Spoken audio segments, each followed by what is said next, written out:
విద్యా దేవాలయంలో అధ్యాపక మృగాళ్ల వికృత చేష్టలు. నూజివీడు IIITలో విద్యార్థినులకు వేధింపుల పర్వం. కలకలం రేపుతున్న గురువుల వ్యవహారం.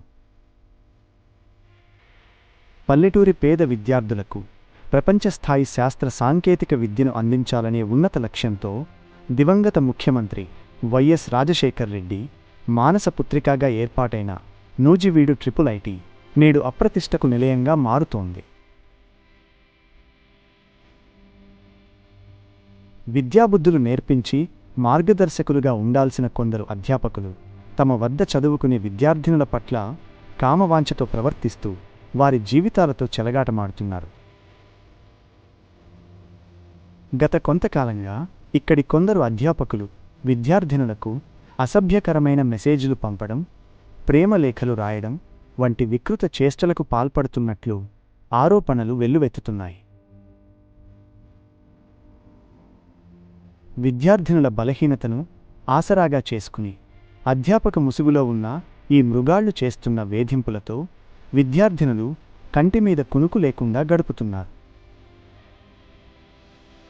ఈ తీవ్రమైన ఆరోపణలపై క్యాంపస్ డైరెక్టర్ డాక్టర్ గోపాలరాజు స్పందించారు. విద్యార్థినుల పట్ల వేధింపుల అంశం తన దృష్టికి వచ్చిందని ఆయన ధృవీకరించారు. దీనిపై సమగ్ర విచారణ జరిపేందుకు ఇంటర్నల్ ఎంక్వైరీ కమిటీని ఏర్పాటు చేసినట్లు తెలిపారు. కమిటీ నివేదిక అందిన వెంటనే బాధ్యులపై కనికరం లేకుండా కఠిన చర్యలు తీసుకుంటామని ఆయన స్పష్టం చేశారు. కేవలం వేధింపులే కాదు, ఈ ప్రతిష్టాత్మక విద్యాసంస్థ అనేక సమస్యలతో కొట్టుమిట్టాడుతోంది. నాణ్యత లేని భోజనంతో విద్యార్థులు నిత్యం అవస్థలు పడుతున్నారు. వసతి గృహాల్లో సరైన సౌకర్యాలు లేక విద్యార్థులు ఇబ్బందులు ఎదుర్కొంటున్నారు. గతంలో వరుస ఆత్మహత్యలతో వార్తల్లో నిలిచిన క్యాంపస్ ఇప్పుడు వేధింపుల పర్వంతో మళ్లీ ఆందోళన కలిగిస్తోంది. మా పిల్లలను చదువుకోవడానికి పంపిస్తే గురువులనే వారే ఇలా ప్రవర్తించడం ఘోరం. ప్రభుత్వం తక్షణమే స్పందించాలి, ఆవేదన వ్యక్తం చేస్తున్న తల్లిదండ్రులు. మహిళలను వేధిస్తే కొరడా తీస్తాం అని హామీలిస్తున్న ముఖ్యమంత్రి చంద్రబాబు నాయుడు, ఉప ముఖ్యమంత్రి పవన్ కళ్యాణ్, విద్యాశాఖ మంత్రి నారా లోకేష్లు ఈ ఘటనపై ఎలా స్పందిస్తారోనని అంతా ఆసక్తిగా గమనిస్తున్నారు. సంస్థ పరువు పోతుందనే సాకుతో యాజమాన్యం కాలయాపన చేయకుండా బాధ్యులపై ఉక్కుపాదం మోపాలని విద్యావేత్తలు మరియు బాధితులు డిమాండ్ చేస్తున్నారు.